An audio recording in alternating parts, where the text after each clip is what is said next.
things that I do as a coach is try to find what motivates people. And what I learned, what motivates me is I love learning about different business models. Because if you look around, there's so many weird ways people can make money. So I love learning how that actually works. And then I love teaching. Constructing your life is about much more than just building a bank account. Each week, join mindset coach Austin Linney as he interviews guests who are constructing their dream lives and impacting the world around them on a daily basis. If you're an entrepreneur or wanting to start a business, or you just want to hear motivating stories of how others have overcome the odds, you are in the right place. And now for your host, Austin Linney.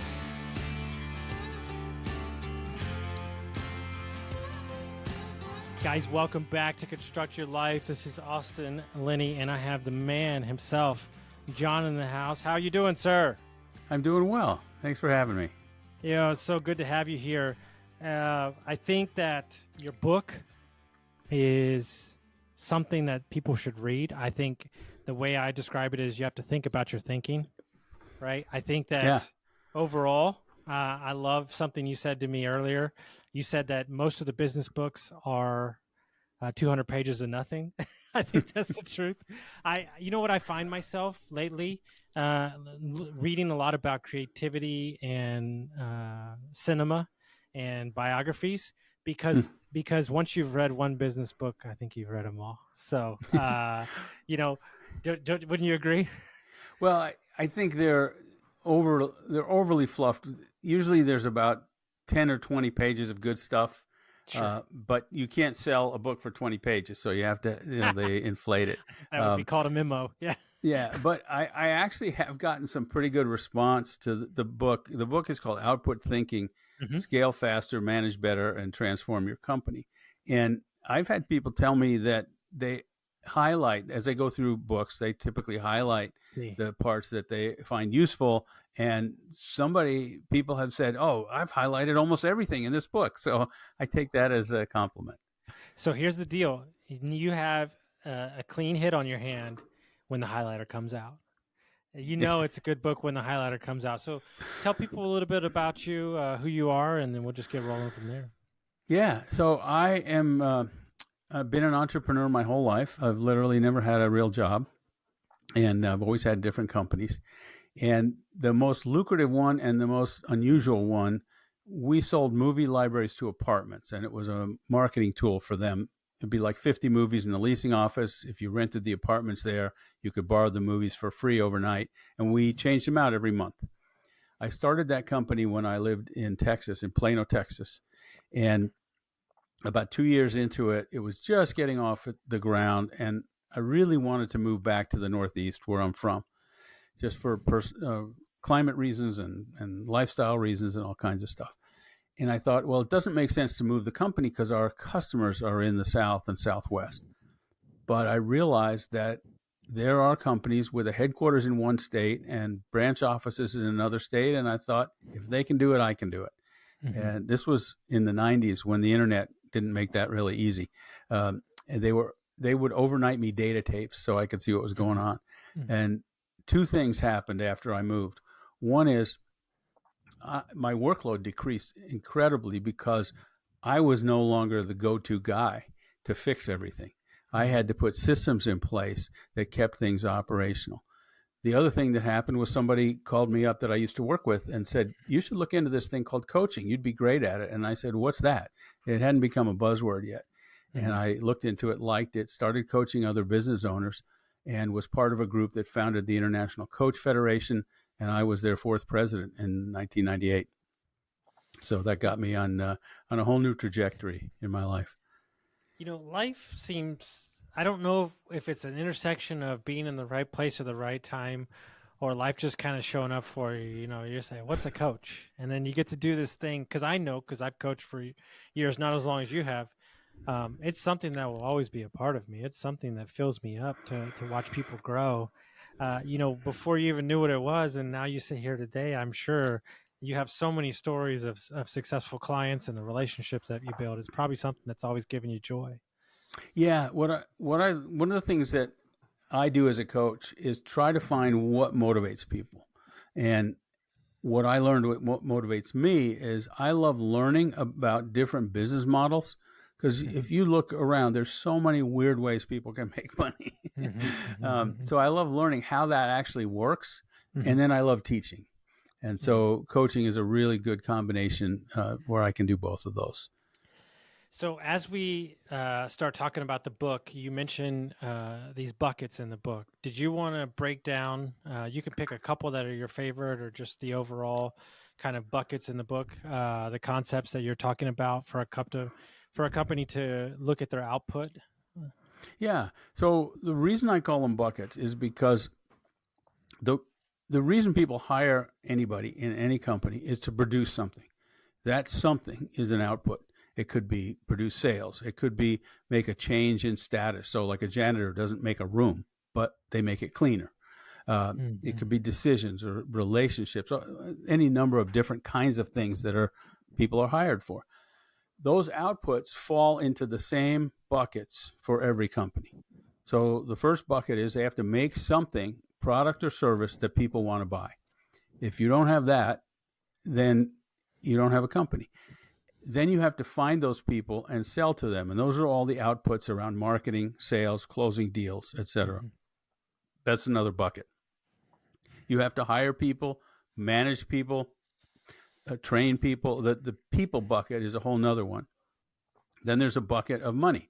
You have to track the money, get paid, pay the bills, learn what analysis comes out of looking at your finances. So there's a money bucket. There's an information bucket, so that information doesn't just live in people's heads, but it gets dispersed throughout the company. And then there's a scaling bucket of plans, growth, profitability.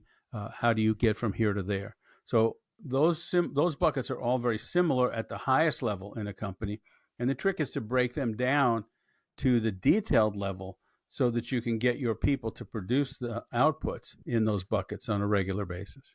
Guys, let me take a minute to tell you about my buddies over at Lead Hub, Ben and Aaron, the best humans I know. Not only are they amazing at marketing for trade companies, but Ben started his HVAC company in his garage, sold it for multi-million dollars. So when this guy talks, I listen. When we took over Dietz Mechanical, we had 22 reviews in 22 years. In 7 short months, we went from 22 reviews to 107. We went from a 4.2 to a 4.7. We tripled our Facebook presence and we tripled our calls. If you're an HVAC, plumbing, electric, landscaping company, and you're looking for a no BS approach to marketing, you're looking for people who have done it before, you got to go to leadhub.net. And when you talk about all those different buckets, right? Because I have different layers in my company. You have the offense people, you have the managers, and then you have the techs, plumbers, electrics, and everything. We always talk about how important as an overall team do they understand what we're doing as a company. One of the big things that we're working on right now, they never talked about, was how to teach them what margin is, like actual margin, like how you make money. Like we can't just do that job because we'll just lose money. You know, what's your feel on, like, as a company gets bigger, it's hard to teach it at scale, but do you believe that everybody in the company should have kind of a working knowledge of those buckets of how a company operates? Oh, you're talking about the money bucket, the financial analysis bucket. Very definitely they should. There's a great book from decades ago now called The Great Game of Business by a guy named Jack Stack. And he bought out his company. They were going to close the division, and he convinced a bunch of his partners to go buy it, and then realized why is because it was losing money hand over fist. And he invented a concept, or at least publicized it for the first time, called open book management, where they had to teach people how the money flows throughout the organization. And they got to the point where there was one incident where I think it was truck drivers figured out that if they could do in 59 minutes what normally took them an hour, so just the savings of 1 minute per hour, how much money that would mean to them over the course of a year. And which is normally something a business owner would think about, but you don't think of truck drivers thinking about it that way. Yeah. And he said it took a lot of education to do that, but then it got everybody seeing that they were working for the same goal and how they could all benefit from it. So yes, it's very important for people to know that. And see, that's the thing I never understood till I got in this sector. I've watched guys leave start over new after working somewhere for years for $1 more an hour. Yeah. And I'm like, you can't just have that conversation and say, I need $1 more an hour for me to not to leave to start over from nothing. But like, that's because my guys always ask me the same thing. They want to learn how to save money. They want to learn how to be better with their finances. So it's an overall education where what I've been doing with like books like yours that I'll do shortly is I've been meeting my sales guys and whoever else wants, and we read a book, we read a couple chapters, and then we talk about it. And then we talk about why that is the thing. And you just start seeing like light bulbs come on. And I don't think enough companies get into education with their employees. I agree with you. And part of the reason is, I don't know part of the reason, but part of the thing behind that is people work for a company for other reasons than just the money. They like the camaraderie. They like the kind of work that they do. They feel good doing the work that they're doing. Some people want a career path. Some people don't care so much about it. And I see this with searchers who maybe come out of Wall Street or banking or something, never run a business, but they decide they want to buy one. So their peer group is often very career oriented and looking to advance. And then they buy a plumbing company or an HVAC company or something where there's a lot of blue collar workers who don't really care about being a manager or moving up through the ranks. They want to do a good job. They take pride in what they do. And at the end of the day, they want to go home and they want to go fishing on the weekends or whatever it is. And they don't want that hanging over them the way it does for us business owners. You know, one of the things I hear from my clients who are business owners, I can't let down. This is, 24/7. I'm thinking about this. And I go, yeah, you are. And it doesn't mean it has to ruin your life. You can manage that and you can learn how to deal with it. But realize that not everybody in your company is thinking that way. And at first, people say to me, oh, I wish they thought more like owners. And I say, no, you don't. Because if they're any good, they'd be your competitors.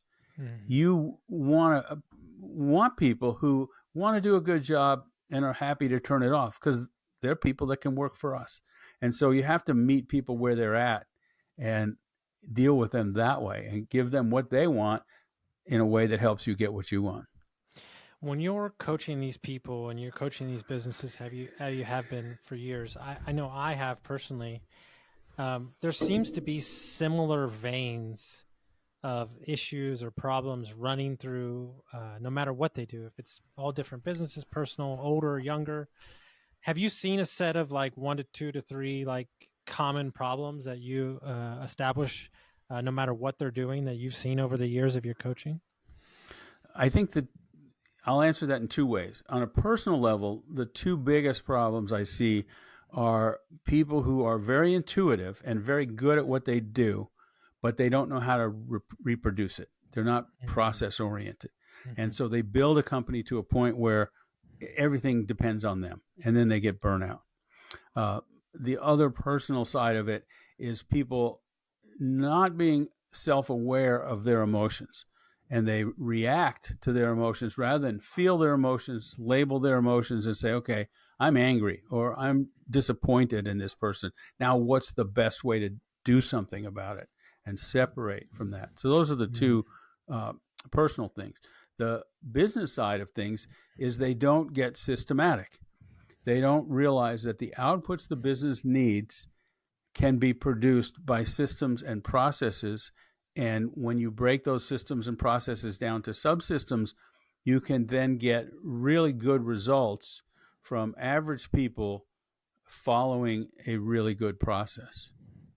And so that's the rub, right?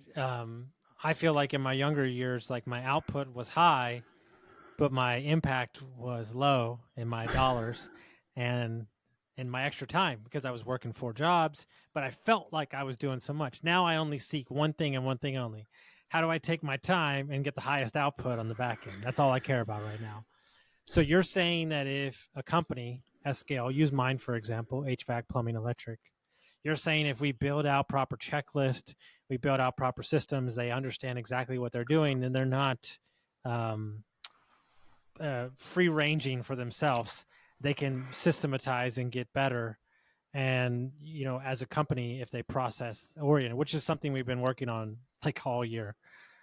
Yeah. So if you think about the people you hire who interact directly with the customers, they are either selling or doing their techs, doing the service, or both.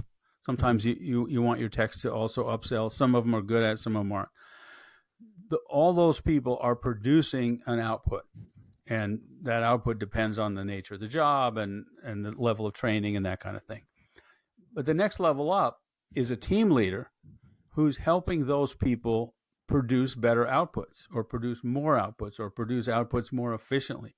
Well, a team leader's output is not the same as a tech, or a sales manager's output is not the same as a salesperson. Their output is to manage their people and to help their people to do better. The next level up is what's in bigger companies called middle management. Small companies don't have a lot of this level, but it's the allocation of resources. So a middle manager might be given a project and say, like, let's say in a HVAC company, maybe you're opening a different part of town. You've never been in that part of town, never been in that city. Which we are right now, yes. There you go. So you may be serving as that middle manager saying, I think we need to invest this much money, hire this many techs, do this much advertising, and we expect it will take 6 months before it pays for itself. And that's those kind of allocation of resources. That's the output from a second level manager. That's a very different output from a team leader whose job is to say, hey, you got these techs, make them more productive. And in the third level, top management, their output is to come up with strategy. What game are we playing? Where are we going to be? How are we going to be good at that game? And so if you, let's say, are HVAC and you said, you know what, a lot of our customers also need plumbing. We want to go into the plumbing business. That's a strategic decision, which is different than saying we want to stay in HVAC, but we want to double our geographic footprint. Let me give you a real life so people can get an understanding. So there's an area that we're moving into. The average population is almost 5x than where our current county, right? Well, that's great, but here's the problem. The average home in that area is only 10 years old. The average home in our area is almost 50 to 80, okay? So the HVAC needs of that company are not there for another high-end needs, are not there for another 2 to 3 years, 5 years replacement-wise. So only repair. So we strategically said we're going to go in as plumbing first, because plumbing's always needed. Get the name known, and then in a couple years, release the HVAC on the thing. Yeah, so that's a top-level management decision of deciding strategy. Then you go down from there and say, okay, allocation of resources. That's level 2 management outputs. How are we going to get there with how much plumbing do we need to saturate, to get our name out? And then the third level is how do we get team leaders who can make their teams productive? So you've got it all wrapped up. And on this scale, at least the hardest thing, one of my favorite quotes of all time, Warren Buffett, but Andrew Wilkinson says it all the time. To a man with a hammer, everything looks like a nail. So the hardest thing I'm getting my managers to do who'd never been manager before, we didn't even have division managers before us, is that they can't speak to everybody the same way. The 50-year-old HVAC service guy and the 22-year-old care about two totally different things. And getting him to not be frustrated, right? When so what I've done, and this is hard because you're busy, is I have made a decision, then I've gone back a couple hours later and then described to them why I made that decision. Yeah. So then they can start thinking about what we're doing. But what we found is that if you give them something, and here's the most important part, listen to them also, because they're in the field, and tweak it, and where you cave, see, a lot of people don't see the nuance of like higher level management. It's like a lot of the times I'll know what their answer is going to be 2 weeks from now, but I'll set it up so they feel like they came to me with the answer 2 weeks from now. I'll say something dumb on purpose. That's that. We could do a whole other podcast on that. That's different management altogether. But what I found is, for me personally, is that somebody who doesn't love spreadsheets and all those things, right? But what I actually crave is discipline and process. It's just very hard for me to see it. If somebody else wants to put process on me, like if you're not on my calendar, I forget. Like the brain can't even comprehend. But you would have never thought in my 20s I'd be like getting up at 5 a.m. every morning doing my walk. But there is discipline to freedom. And I think that's what your book is overall trying to say, is like when you create these things, you actually can scale quicker and with less chaos.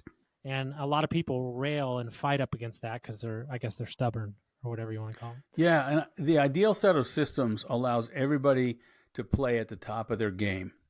And I learned this from a guy where I live in Pittsburgh, who's the head of joint replacement at McGee Women's Hospital. And so he has this process called patient center focus, where they look at everything from driving in the driveway to 3 months after the rehabilitation. What does it look like to the patient? And what he said was this idea of everybody playing at the top of their game means a doctor who's an MD does not do anything that a nurse practitioner is licensed to do. And they only do things that MDs are licensed to do. And the nurse practitioner doesn't do anything that an RN, a registered nurse, is licensed to do. And they don't do anything that an LPN, it pushes it all the way down. What he found was there's better patient outcomes. There's better satisfaction of the people doing the work, and there's better cost effectiveness. Now, in most businesses, you don't have the licensure that you do in healthcare to enforce that. So, but what your managers can do is take the guy who's 50 years old, has a lot of experience, has a lot of ability to, maybe it solves certain kinds of problems, and say, okay, we're going to just give you that stuff that you love to do and that you're really good at. And we're not going to make you fill out paperwork or do the grunt work. But then there's somebody else who's just learning, and they might be good at that stuff, and they're going to do that. And so we're going to separate the outcomes, the outputs that need to be produced by who's the best at doing them. So everybody plays at the top of their game.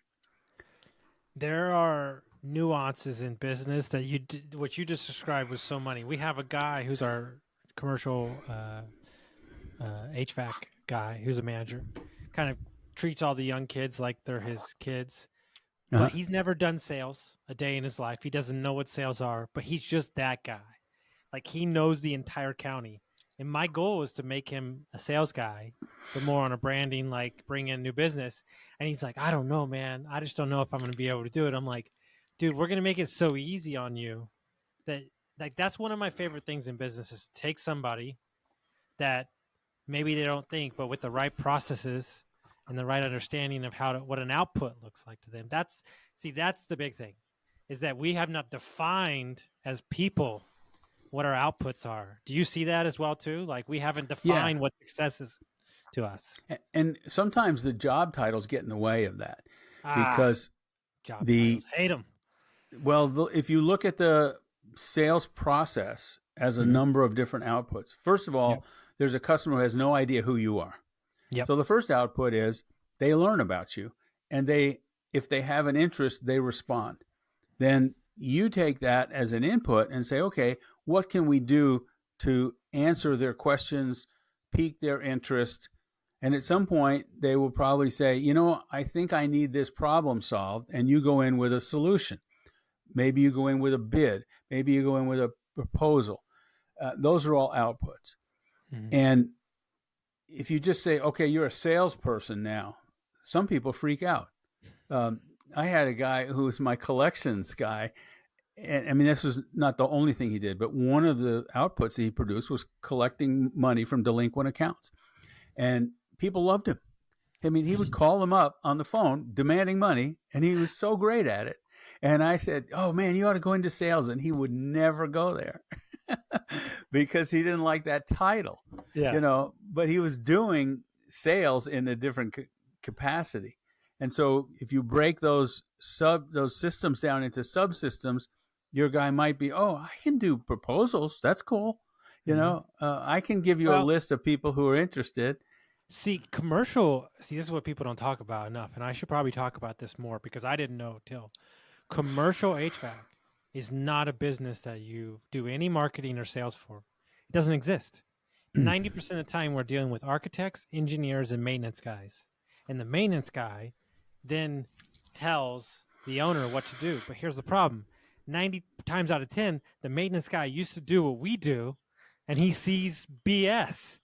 And so commercial is 100% referral based.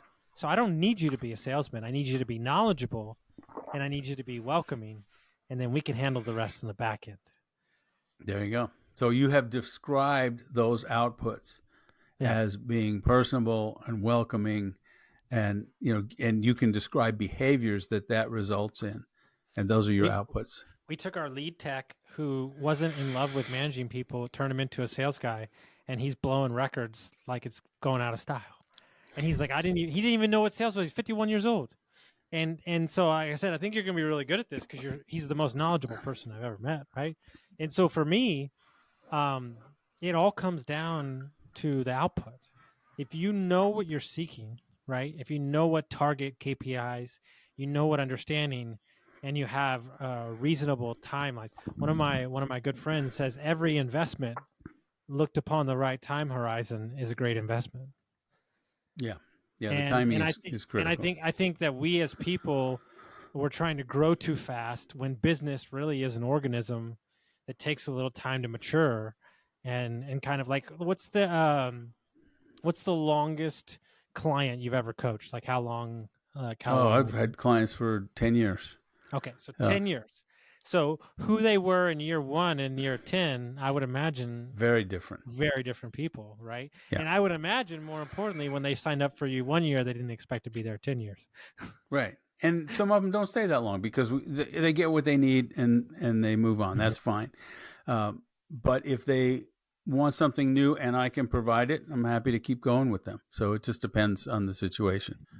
There's no long-term commitment.